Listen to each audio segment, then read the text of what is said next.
Motherfucker.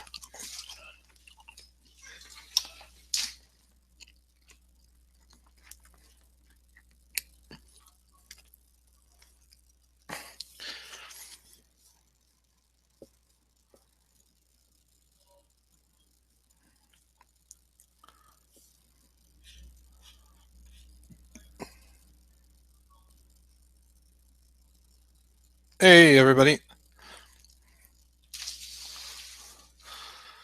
We're live, right? We're good, live. Good, yeah.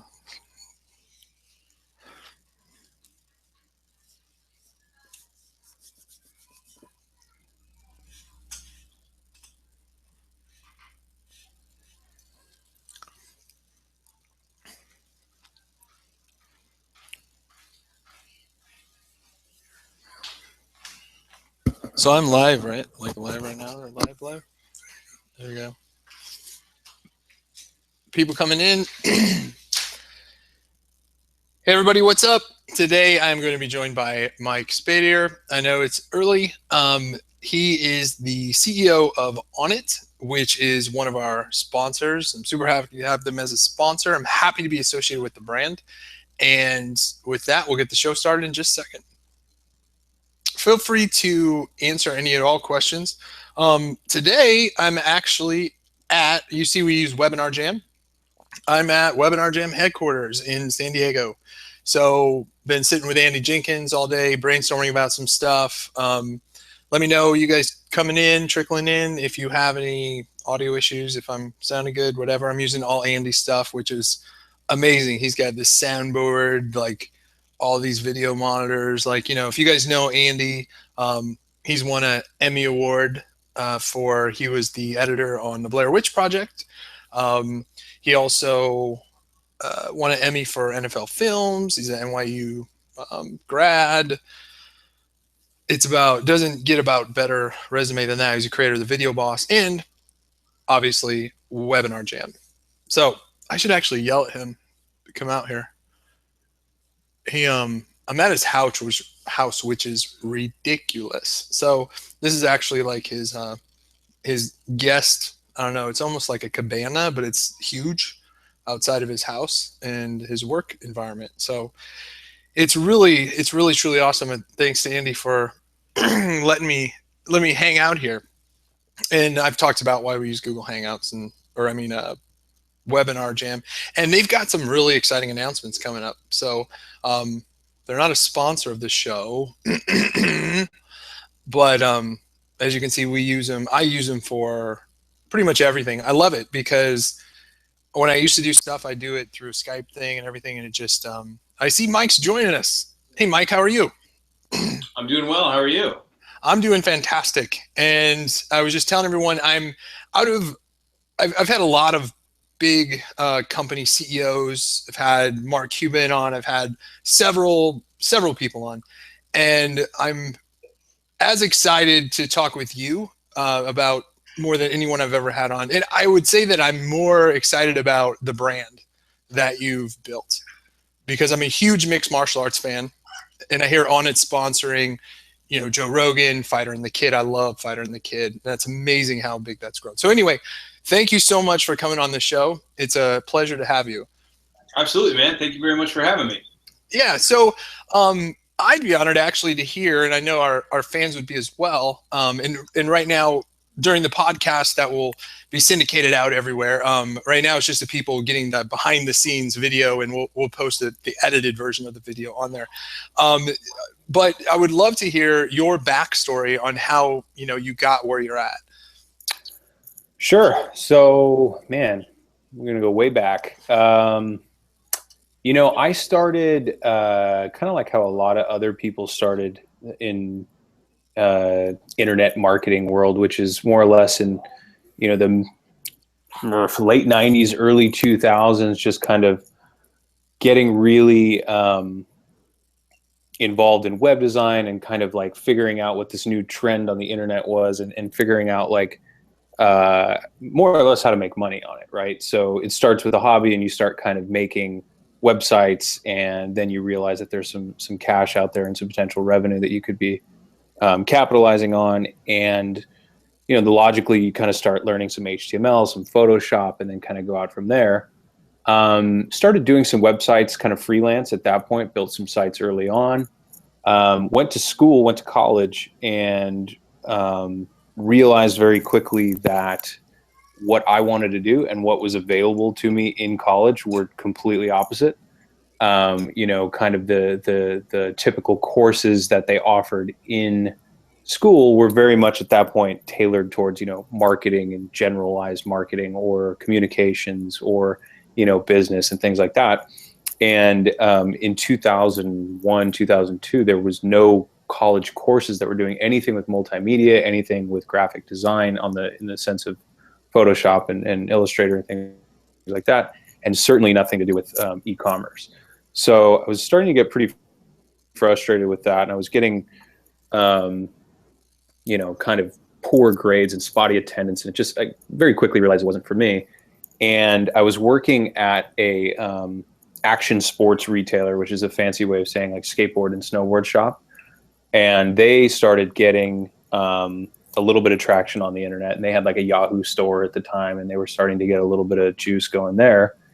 And the guy who was running the whole thing kind of put an open call out to all the employees of the company to see if anyone had any kind of web experience, and that he was needing someone to help run e-commerce, specifically SEO, which at the time, you got to remember 2002, 2003, SEO was something that not only wasn't really talked about, but it was really, really at its infant stages.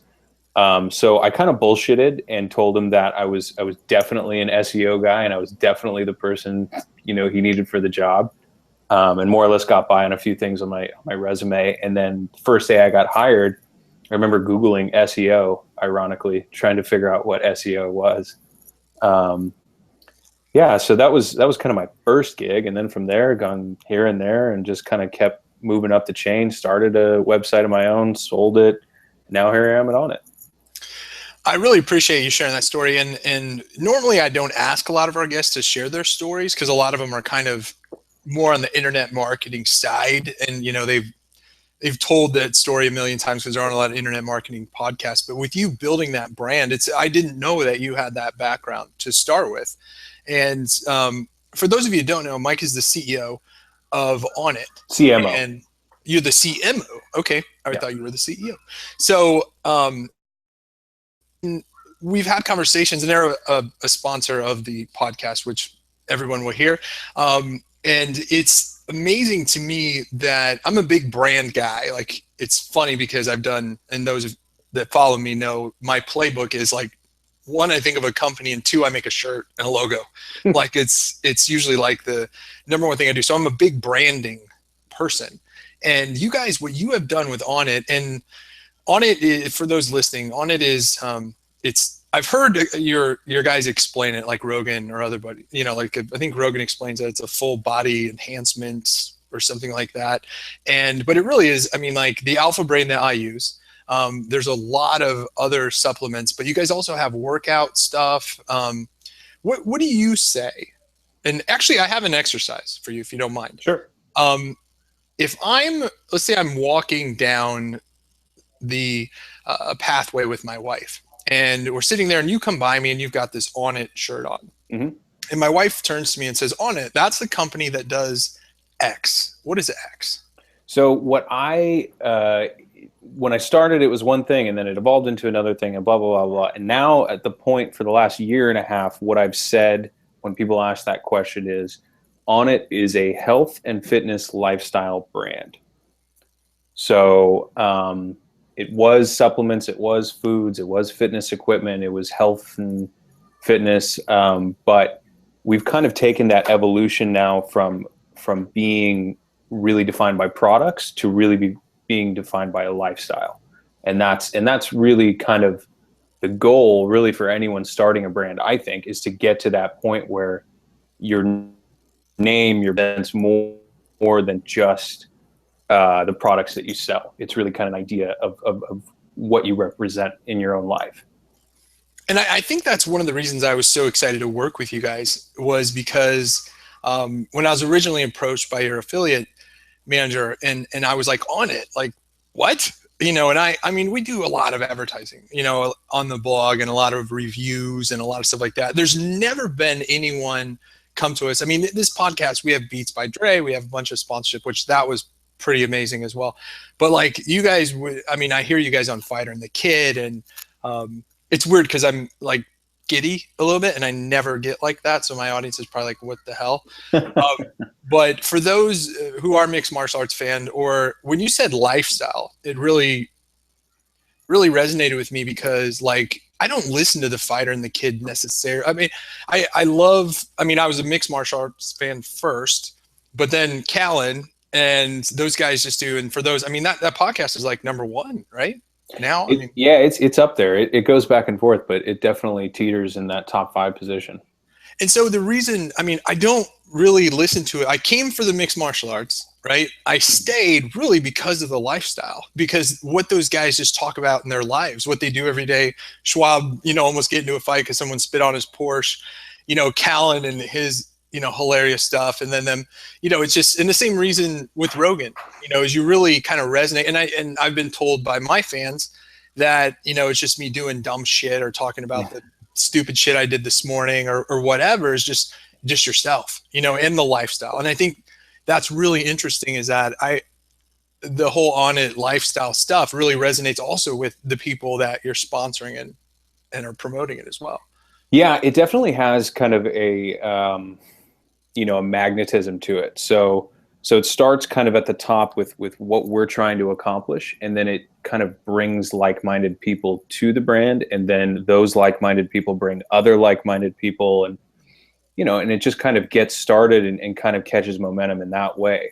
So we were really fortunate when we started to have Rogan be a kind of an integral part of the brand.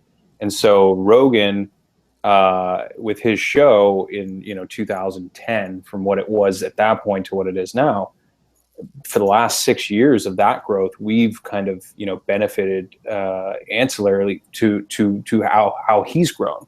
And so as he gets more and more fans, and as he gets more and more Roganites or hardcore fans, really, as you want, whatever you want to call them, we've benefited, and like, because like Brennan Schaub, for example, like you bring up, was in the UFC, big personality in the UFC, was a guest on Rogan's show. So, by proxy kind of knows about ONNIT, wants to be involved in ONNIT.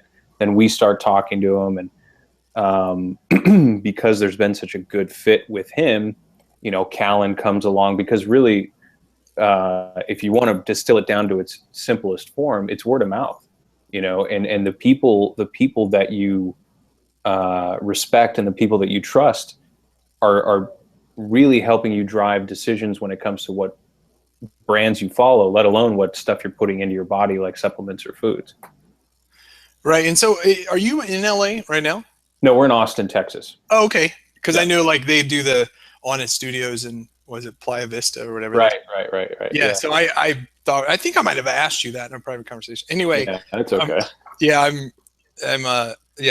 So yeah, because I'm in San Diego, and I was like, I wonder how long, because I'm going up to LA tomorrow to meet with someone. But I was like, yeah, that'd be cool. So how many employees do you have there in where your headquarters is?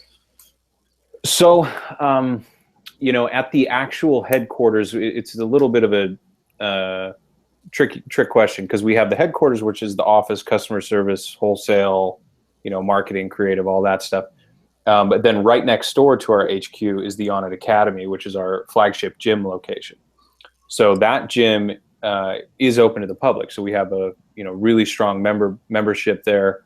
And then we also have our warehouse and fulfillment center here. And then we also own a local chain of yoga studios here in Austin, Texas. So all in with the HQ, the gym, warehouse, and yoga, I think we're right around 150. But for ONNIT HQ proper, I think we're around 70 or so. And what would you say like the culture's like in the workspace there? Man, the best way to describe it is just to kind of show you. I don't know if you could see it on the monitor, but this is the creative room where I work.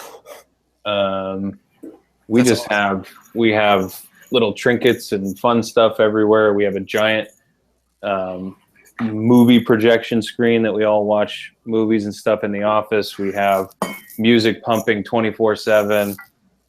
People come and go when they please to go work out in the gym or take jujitsu classes or, really do whatever you want. I kind of based more or less like how I wanted the culture here based on, some of the big guys in Silicon Valley and some of the big guys in like the big like creative firms, because I really do believe that if you can create an environment that people want to be in, you're going to get more out of people. Before we were in this office, we were in a really, really small office, and, everyone was cramped on top of each other. There was no culture really at all. And for the most part, people were coming in around 10, leaving around 2, and then working from home, which more or less wasn't that, or working from a bar or a coffee shop or whatever. And now, people are here at 7 a.m. and they're here till 8 p.m. They're here on weekends. They're here whenever, because the line between work and play and where you want to be versus where you don't want to be, it doesn't exist. It's just, we're all kind of, it is just life. Right. One of my good friends and a guy that has one of the most successful stories from a time perspective and he had an app called a Comply, which was just an email app. They had raised capital for it, and within 9 months, sort of long story short, sold 200 million to Microsoft. And I would go into their offices all the time. They were in San Francisco, and I worked with them on some strategies. I'd love to take credit for that 200 million in no time. I had some options for being a part of their board, whatever. But it was a lot like you said. Like I would go in there, and it would be like, I don't know, I'd go in at 5, and before you knew it, it'd be 11 o'clock at night. And probably 70% of the team in there were just in there bullshit and drinking beer. I would at Facebook before they went public, when I was on their board, they had kegs all around. I don't know if you got beer all around, but it was funny at Facebook. You would take your badge and you would go up and scan it, and you pour yourself a beer out of their kegs, and it would take a picture of you every time you scanned it with your badge. So the guy I went there with, and they had this private Facebook page at that time where it was all employees could see everyone who was getting beers, and it would show like everyone's level, like where their blood alcohol should be, and if they should call them a cab on the way home. It was just this hilarious internal Facebook before they went public. Everything, I'm sure, changed. That's awesome. Yeah. Yeah, it was really quite cool. So I always ask people about their culture, because I've seen it to where people are like, it's funny to me, because a question I've heard in startups and stuff like that is, do you set an alarm ever? Because like the things I've been most excited about, most working about, is if you hit the snooze button more than once, sometimes to go to work, then maybe you should relook at what you do. And I don't know if that applies to everyone, but with me, generally, like I never set an alarm, and I'm always up by 7 a.m. no matter really what time I go to bed. But yeah, that's a really good point. I certainly used to set an alarm at previous jobs. I certainly used to snooze the alarm. Now today I don't. I mean, lots of different reasons. I have a newborn baby, so I don't necessarily have to set an alarm anymore. But yeah, I mean, it's where I want to be. Makes it a lot easier. Do you got a boy or a girl? Little boy. First? Yeah. Well, congratulations. I've got 8 and 10 girls, 8 and 10-year-old girls. So it's been a life-changing thing. Once they hit the walking stage, it's a different ball game. Right? Yeah. He's 19 months, so he's running around like crazy now. Oh yeah, you get that little adjustment period at the beginning where it's time to take it in that you've actually created. Yeah. So okay, so like this podcast, really, a lot of our listeners know it's not a like learn how to make money online kind of deal, which is a lot of in the realm of listeners also listen to those as well. But it's more like successful people just shooting shit. And but I do want to get into marketing, because when I first talked to your guy and stuff, I was like, with your affiliate program and stuff like that, even though you're incredibly well branded in the affiliate space, you're up against so much sketchy stuff. Sure. Right? So was it kind of a key mechanism to to really separate yourself from that, to align with big names like Rogan and other stuff, to really say we're actually legitimate and not a free plus shipping, like that is just water pills kind of. I don't mean to, what I'm getting at. Yeah, no, definitely. It's, I wouldn't say that it was as much of like a sit down and really plan this thing out and say what we are and what we're not and what we'll never do, as much as we're just trying to make a company that we want to work for.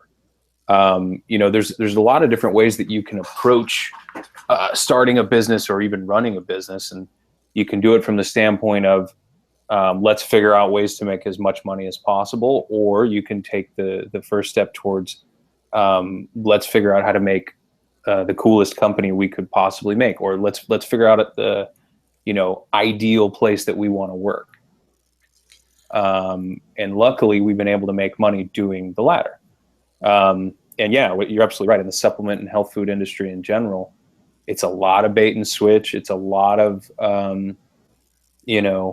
dubious practices and bad products. And a lot of these guys are just playing the game of, well, it doesn't matter if,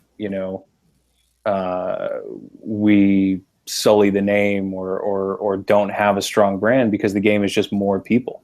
And so it's, if it's all about churn and burn and not creating any kind of long-term customer relationships or repeat buyers or any kind of, advocacy amongst your customer base, that's the game. Get as many people in the door as you can, because once they're in, they're going to be in once and then they're out, so you got to keep that churn going. Yeah. It's just so fascinating to me that someone able to come into the space, because you guys didn't raise capital, right? It's all private money. Correct. Right.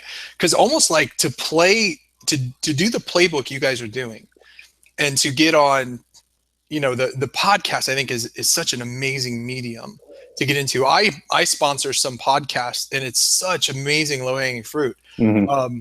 And I don't know what you're paying. I mean, I found some that were I just really like them, and I just wanted to help them, support them. Sure. Because I get so much entertainment out of it. Anyway, it's to do what you're doing is great, and finding the angle really to do it with is because, like, I've had some companies where I've like, gosh, I think this thing would be great for TV or radio, but I didn't want to take that leap, because that's a big commitment. And if I get a studio, film a commercial, and commit to a media company and a spend, and that goes nowhere, that's a big chunk. It's a tough pill to swallow for sure. Right. So it's really cool that, and when you started, did you just start with Rogan and just? Yep. So like I said, I mean, Rogan was really one of the pioneers of podcasting. And I don't necessarily mean like one of the first people to ever podcast, but he was certainly one of the guys who made it, I don't want to, sort of household, right? So putting podcasting on the map, him and Corolla and a couple of other guys who really, really brought podcasting to the forefront. I remember podcasting when it was literally, you plug your iPod in and then you would make a download from iTunes into that, and you'd have to plug in the URL for whoever's podcast it was. And it was such a series of hoops that you had to jump through. It was like, well, this will never catch on. This is going to be so niche. It's going to be so, 10 people that are listening to the show or whatever. But once those big guys got on board, it really created like this whole industry and this whole kind of sub-commerce, really, more than anything, economy. But yeah, Rogan, like I said, we were fortunate enough to get on board early with him, and he's a partner with the brand. And because of that, more podcasts, once the next guy was coming up, for example, Fighter and the Kid. So I remember having the conversation with Brennan and Brian when they were talking about launching their podcast. That's one of the reasons why we have the ONNIT studio. Because when you get on early enough, when you get on, when they don't have listeners, and it's more or less an experiment from these guys, I mean, you can negotiate anything you want, right? So we have the ONNIT branded studio at this point. We sponsored Stone Cold Steve Austin's podcast, and the same deal when he first started. It was like, hey, you guys get the naming rights as part of this gig. Great. Now it's typically in the top 50 or so. So you guys are on Chaels as well, right? We are, yeah. Yeah. And a lot of my listeners also are MMA fans, because it's funny, right? Because the same thing I said listening to Callan and Brendan, I came for one reason, but I used to post about every UFC event, my bets, whatever, and it's so a lot of listeners are actually MMA fans as well. Sure. That came from, I'm a big on the underground forums. I read that constantly. I post and get trolled and like everyone else. I can put up with it. I got a red name on there, which nobody else, you might not even know what that means, but yeah. So anyway, like on there, it's you guys actually have like a well-respected brand on there, and those guys trash everything. Oh yeah. So it's been very interesting, and I found for me I did a radio show for 10 years, did a lot of episodes, like somewhere around 800 episodes, and just with everyone, always had shows, went through whatever. And it was just live though. And if you missed it live, you missed it. And then they started doing this stuff. And I had a friend of mine about 6 years ago tell me, like, man, you should do podcasts. Like, you should see what Joe Rogan was. And I don't know if he did a podcast at the time or if it was just on YouTube or which way it was. I'm pretty sure it was a podcast, but I watched it on YouTube. And they were like, you should see what he's doing. He's got all these listeners and it's so cool. You just hear about what he's doing and do it, blah. And it's the same as like your radio show, but and then I got into it, and I kept blogging, but the more the years came along, I was like, man, the blog traffic is just going down, even though I have good readership from a very key demographic, and my newsletter does very well. But the live, like Facebook Live, like this will get 25,000 plus, in the first week, and then we'll go on and live forever. There are people that have to sign up and go listen as far back as they can. And so I will drive more, sales to my own stuff, other people's stuff through this. And it's just, I believe it's just the evolution of, and it's much like SEO, like back in the day, in the times you were talking about, me and many people listening to this, we would manipulate Google search results and made a lot of money. Sure. Just, we called it, MFA, made for AdSense, where we take Google traffic and drive it to AdSense heavily optimized sites and rank them for good terms, and made a lot of money through Google doing that kind of stuff. So yeah, I think the evolution of, the reaching out to your customer right now, the podcast is truly massive low-hanging fruit. And like I said, I don't know what you're paying. Obviously you've negotiated great deals, and, and some of these guys recognized the talent. And I mean, I sponsored Matt Hughes when he fought Hoist Gracie. And I don't know how much you follow. I mean, I know you are obviously. It's been a while, but yeah. So that would have been like UFC 61, 62 in there. And so I got his shirt, his quarterman shirt, and the biggest spot on his banner for $13,000, headlining the UFC card. Yep. So I resold all of that for about 3 times the money. Okay. And this is back when you negotiated with, I can't remember Matt's manager's name, but he also was Tim Sylvia and Jens Pulver, all the Milicic guys. But it was just like, man, that was now forget it. I sponsored Bang Ludwig, who was the main event on the first Fox card, or the first Fox One card, Sports One, back when it was Fuel. And it was $1,000 to have my logo on his shorts and on his thing. I couldn't believe it. The main event on Fox Sports One, or back then Fuel. So if you go back and look at the Bang, it was his last fight ever. It's actually got my little logo and stuff like that. And it was so cool. It didn't drive a ton of traffic, but a bunch of my friends saw it. It was like, gosh, that's so cool. Anyway, I just driving it. I think that, you recognize it on the cusp, like me, like seeing the effects of, I had a guy on the last podcast from Top Velocity who does no other marketing other than Snapchat. And I was like, Snapchat? I was like, how do you even do Snapchat stuff? And he's like, because he sells basically how to throw a faster fastball, and has built a multi-million-dollar business out of more training products around that. And he literally does no online marketing. He just drives traffic to his site from contributing to sports articles and stuff like that. But yeah, I think that the medium is totally changed. And a lot of bloggers that you see, they don't have it. You've really got to communicate in a much better way. And I think you got to go where the people are. That's the main thing. You know, if people are moving into a new platform or your target market is using a new tool, that's where it's at. For sure. And also recognizing, like when I did the radio show, it was live. And if you didn't listen live, like I said, you didn't hear it for a long time. And so, you know, even the ability to replay, like right now, we don't have many people. They don't come live, but they'll, you know, the replays will be there. We'll have a ton of downloads, ton of other stuff. And I just love the mediums that we have. And it's real estate after, you know, eventually. It's why Google bought YouTube and Facebook bought Instagram for ridiculous valuations, but it's really where the users are going. So absolutely. Awesome. So your gyms, are you guys franchising those out, or? You know, the tricky part was in the beginning when we first started talking about building the gym, that was absolutely the plan. The plan was, let's build one here, let's build it next door so we can touch and feel it and know exactly what's working, what's not working, and then let's go recreate it across the country. I think the plan is still to at least make one or two more. What we've kind of learned is it's really difficult to run a gym. So I'll say, yeah, no kidding, right? So I will say that we have a really good firm grasp on what it is to build a brand, what it is to make a successful health and wellness brand, like I said.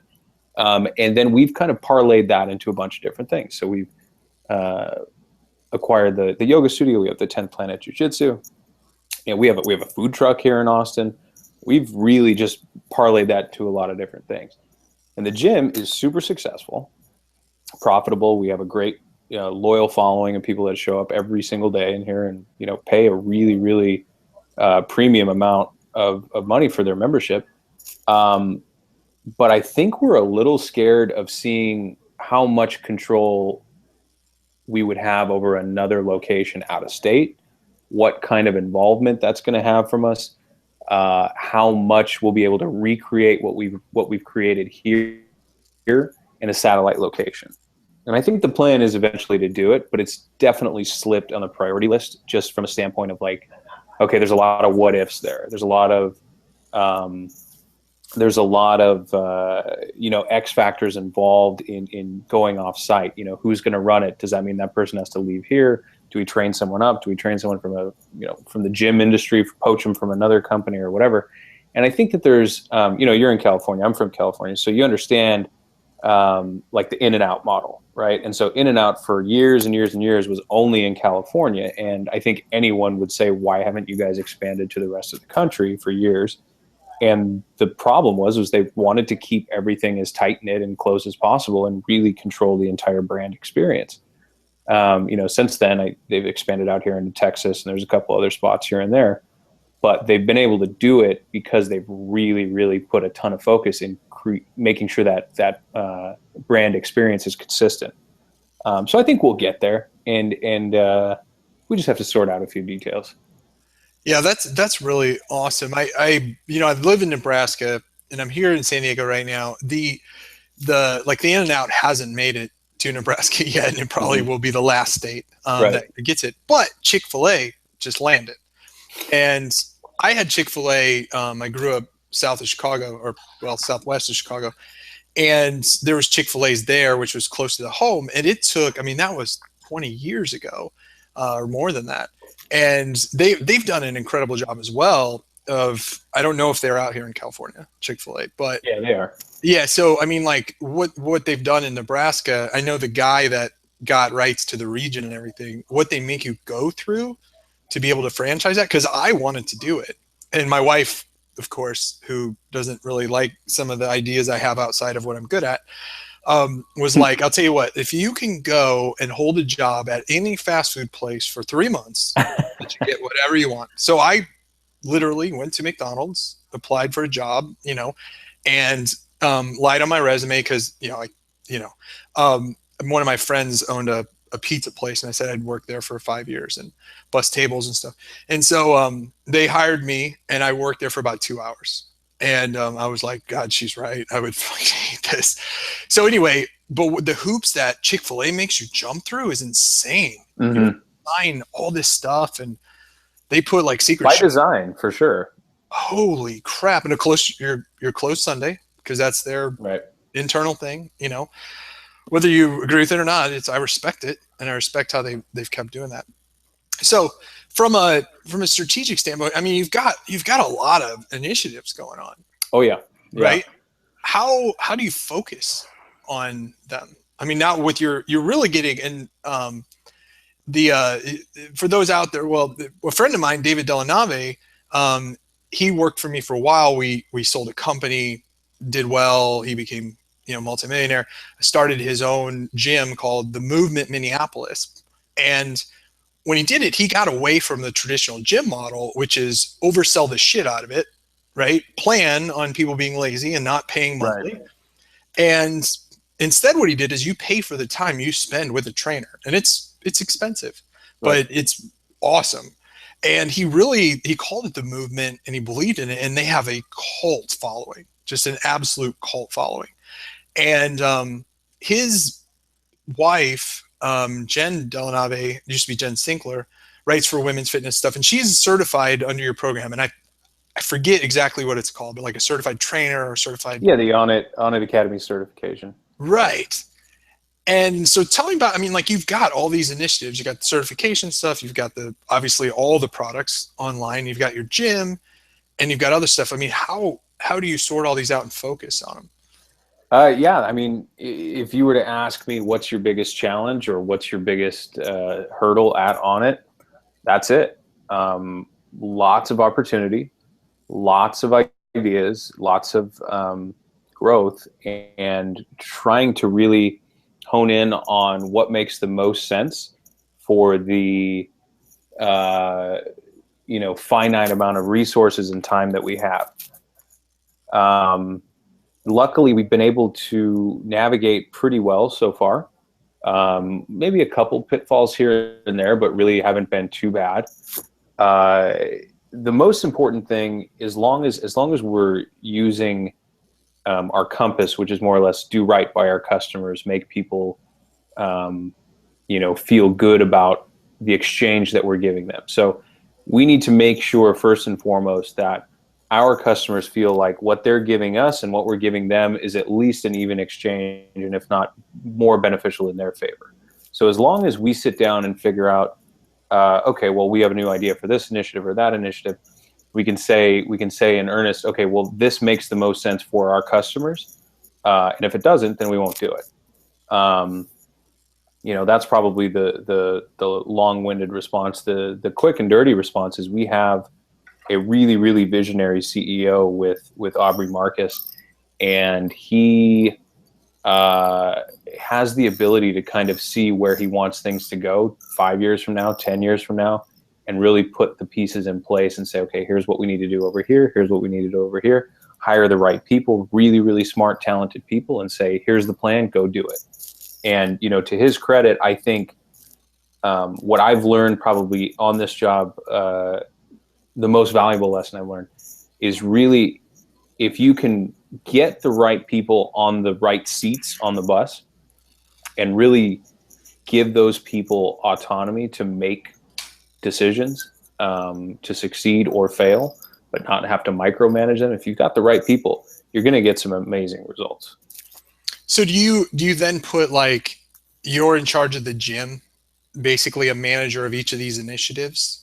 We do, yeah. So the gym, so we have a really, really talented guy who's the chief fitness officer. His name's John Wolf. And he's running everything from, the day-to-day gym operations to the overall fitness kind of philosophy of the brand.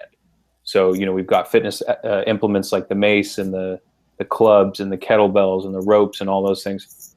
And he's in charge of putting together the programming for those, what those workouts look like, what the exercises look like, how they all work together in the overall philosophy. And then he can kind of trickle that down to his, store manager and, the trainers and the front desk people and the receptionists and everyone, But yeah, so to use the gym, for example, yeah, we've got this person. He's the right person for the job. Here's the overall direction. Go make it work. And so, I mean, the thing you mentioned some of your products there, and that's you need to go check it out. I mean, like I could tell you about all the cool stuff they have with the kettlebells and just the totally off the wall stuff that they have that you see a lot of the premier athletes working out with, you know, flipping over stuff like you talked. I mean, the mace, the other stuff that have really been proven to hone in on stuff. Like Matt Hughes is the strongest fighter. Like everyone who fought him said that guy has insane, they call it farm boy strength. Well, he was a farm boy. I mean, he was grew up on a farm and, you know, did a lot of the sledgehammer stuff, a lot of the flipping over tires, you know, a lot of the kind of we stuff, call it functional fitness. There you go. So the stuff that the exercises and the movements and the things that you do that'll actually benefit the things that you'll do in real life. You know, like, sorry to jump in, but even like a bench press, for example. I'm not knocking bench presses, I do them all the time. But how many times in your life are you going to be in a position where you're flat on your back and have to lift something directly off of your chest? You know, it's a very specific exercise for a specific set of muscles, and 99% of the time you're not going to use those muscles in real world. But if you're talking about doing something like, you know, an awkward sandbag over your shoulder where you're doing a squat or picking up something with your other arm, you know, kind of off balance, like, yeah, you're picking up your kids, you're putting them down, you're picking up the groceries, you're opening the door, you know, all of those things that you're doing in your kind of day-to-day life, you can actually train for those things. Right. And we, like you guys, personally, I would describe it as kind of an industry disruptor in that you've really, like, my most successful companies I've ever had were things where I saw an inefficiency in the marketplace and I built basically the product that I wanted for myself, let other people use it, buy it, and the money was literally a side effect of just building a great product and just passion about it. You know, I was so passionate about having the product. And I mean, would you say like you guys are kind of on that mindset? 100%. I mean, that's exactly how Aubrey and I have set up most of the things we've done. And really specifically from Aubrey, he sees something in the marketplace that needs fixing, or he sees something that he can do better, or he sees an opportunity with a new fitness implement like the mace or the clubs. And he says, you know, we can do that. We can bring that to market. We can tell people, we should be telling people all over the world about this thing. So I'm going to do it. And then, like you said, as long as you lead with that, you know, if you're just trying to do the things that you want objectively because you want those things, or you're trying to get like the best version of those things, if you lead with that, the money just comes. You know, it's a really fortunate side effect.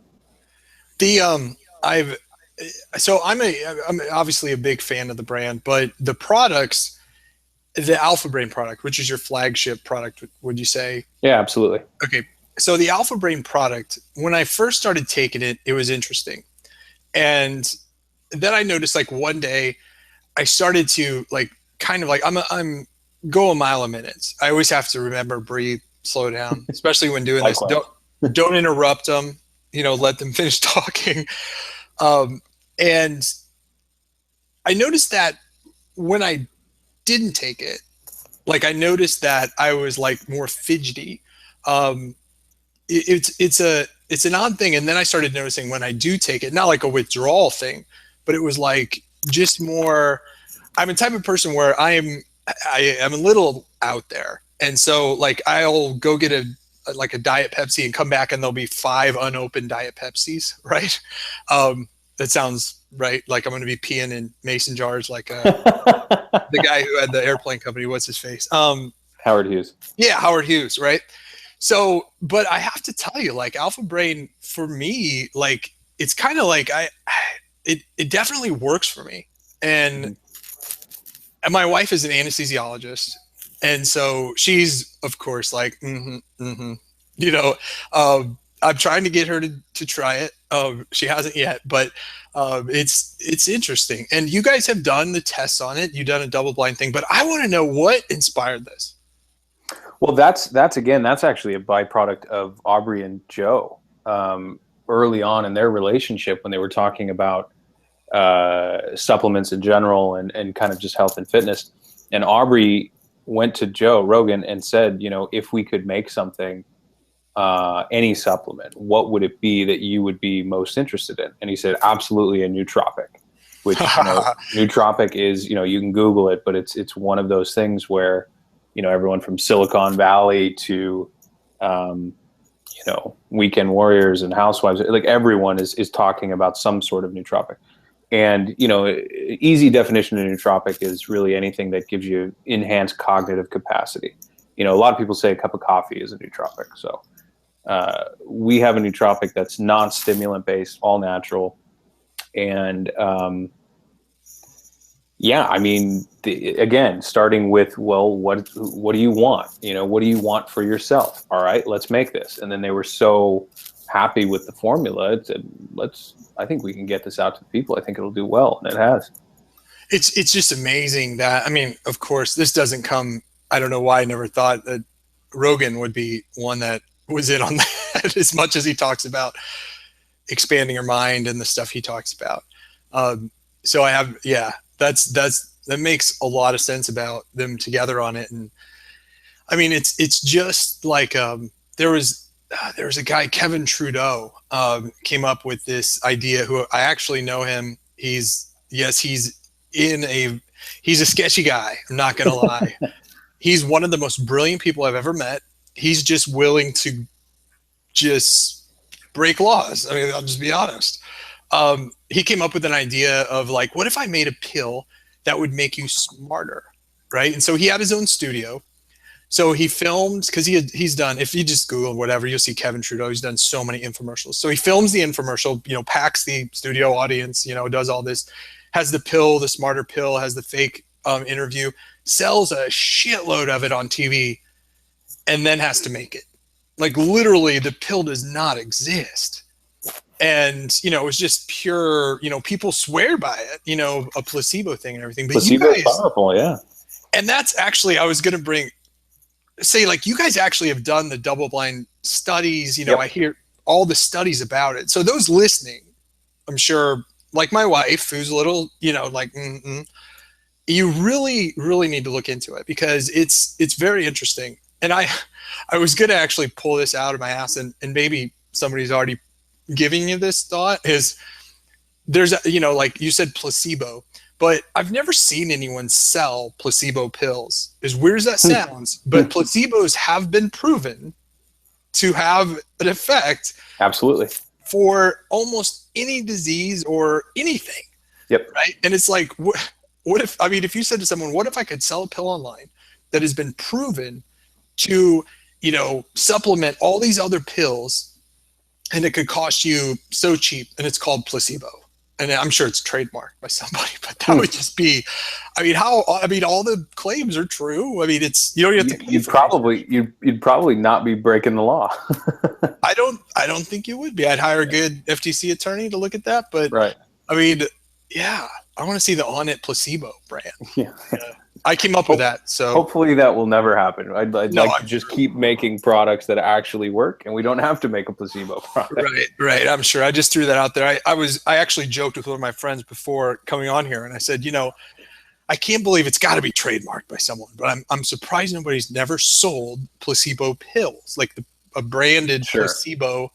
I'm going to sell you a pill that does nothing. But it's an interesting experiment. You'd basically be telling people it's been proven to work, even though there's nothing in it. Now, trust me and buy it. There's probably, I would say with a lot of confidence, that there's probably never been more tests on a drug, probably combined, than a placebo effect.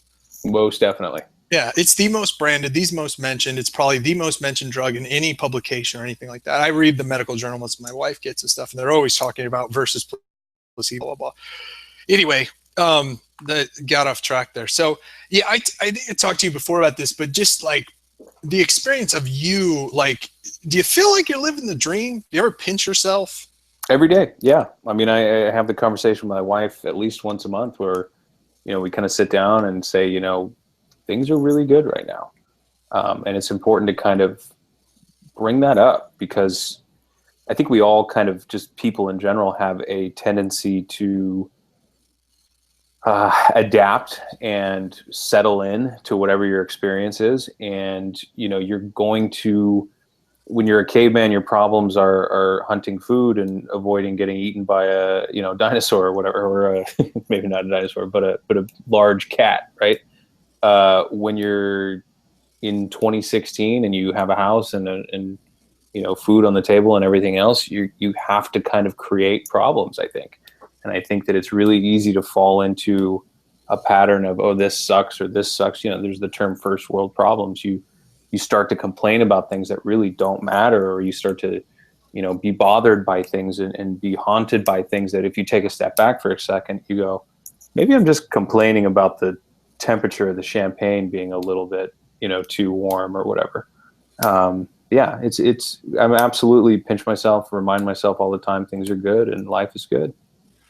Yeah, I mean, the people you get to work with, I'm huge fans of. I started a site, fighters.com, in 2008-ish or whatever, and I basically lost about $250,000 in 6 months just throwing parties for sponsors, fighters, and it was a fun experience. Fortunately, I sold the domain name and made myself well. I bought it low and sold it way over what I would have valued it for. But that was an amazing experience. I wish I would have been good on the business side of it. But I thought, oh, I'm Shoe Money. I've just made, I've got all these connections in the MMA space, and I do with like MMA Warehouse. I don't even know if they're still around. But they were a huge brand back then, and all this other stuff. But when it came time for me to go to them for advertising, they were like, yeah. And I was like, come on. Right. Like, I can sell ads all day on my blog and other stuff. So yeah, it's definitely the MMA space, and not that you guys are, not fighters.com by any dream, but for me, my point was, it was a passion project. I was living the dream, just the events and meeting all these fighters that, for me, was just so surreal. And I still have relationships with several, like Kenny Florian, who's on, doing all the TV stuff now. Great guy.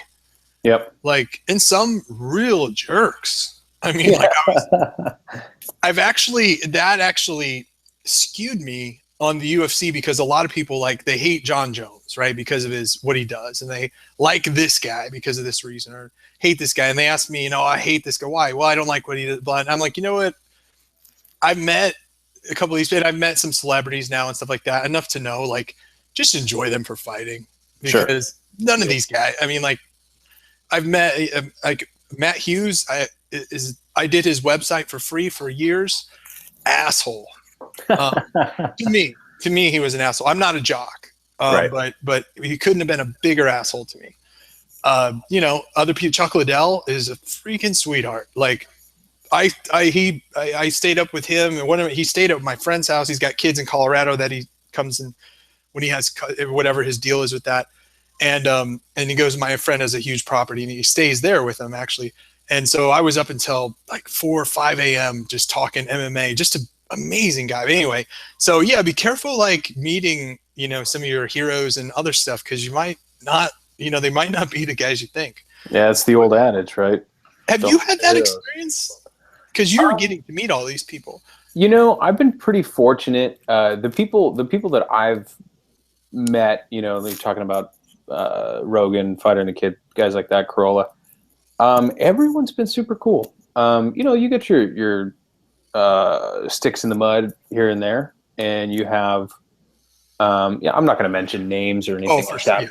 But you meet people every once in a while where you've got the idea built up in your head of who this person is. And I would say the most disappointing thing is like if you're gonna build someone up in your head as a fighter who's really gonna be this amazing person, like, don't do that. Like, a fighter is a fighter, right? But the disappointing part is if you build somebody up in your head that's going to be, maybe they've inspired you, if they're really like a self-help guy, or if they have, keys to success or whatever. And you've read their book and you go, wow, this guy gets it. He's really on point. And I think in my head, if we ever met, we would be homies and thick as thieves, and we think the exact same way. That's when you're going to get burned. You're going to get burned 99% of the time on that, because right.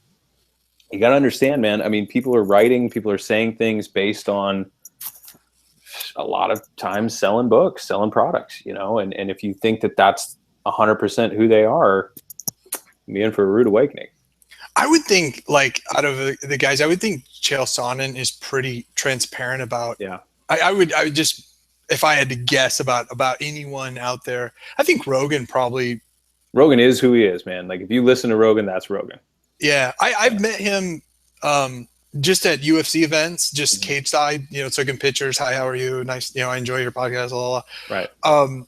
Always been just I see him take pictures. Never, just really a good guy to the fans. For sure. Yeah. I think he's a man of the people. I always say that I am a man of the people. Like, because at events, there's a lot of people that are, rock stars or whatever in the internet marketing world, and a lot of them will wall themselves off. They'll come down and speak, and they'll go up to the room. And they want to put themselves on this pedestal. I'm in there in the exhibit hall from the time it opens till time it ends. I love talking with people and meeting people.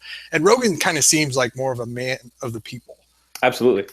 Yep. And that's really, why he is so successful on his podcast, because he's so genuine. People believe what he's saying, as even if he's right or if he's wrong or whatever, he's genuine. It's what he feels. He doesn't have an agenda.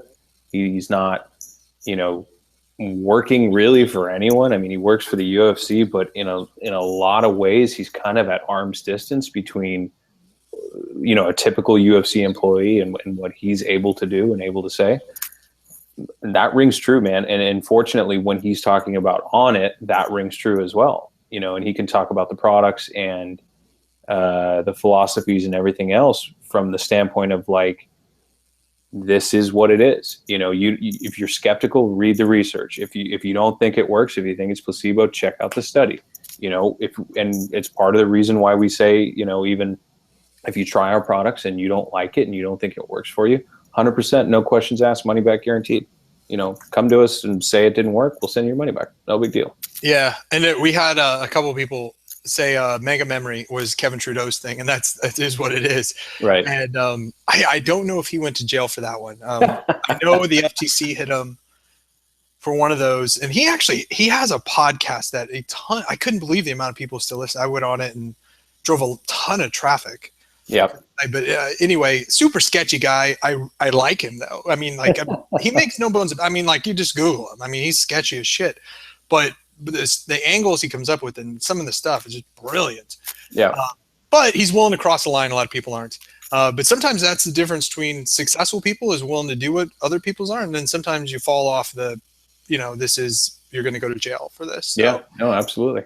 Yeah. He was willing to go that route, but awesome, man. Well, again, just congratulations on all your success. Thank you for sponsoring the show. For those who want to pick up Alpha Brain, you can go to onnit.com /shoe money. Use promo code shoe money, right? Did I get that right? I'm not in my house, so I don't have my normal stuff. And the bigger opportunity that I've talked to my core audience about and stuff like that is to become an affiliate of ONNIT, which I've talked to them about as well. And I think it's a huge thing because not only are you, obviously you can make money with it, but it's a huge brand that's just coming out. I mean, like, imagine, when you got on board, a lot of people got on board with Amazon early and made a ton of money because they're out there, like, he's out there spending tons of money to brand himself, right? He's not, relying on you to make all his sales. So unlike a lot of these other companies where you take all the risk, they're actually doing all the advertising. So, and that's at I don't have this in front of me. The address to become an affiliate is. If you just go onnit.com /affiliates, I think it'll come up. Okay. Or there's an affiliate program affiliate program link in the footer. Yep, and we'll put that on the replay. We'll put that in the feed. And apologies, I don't have I'm not at home in San Diego. So I really appreciate you taking the time to come on the show. Thanks everybody for listening, and thanks again, Mike. It's great stuff. Yeah, my pleasure, man. I'm super stoked to be here. It's been a lot of fun. All right. Well, thanks. See you next week, everybody.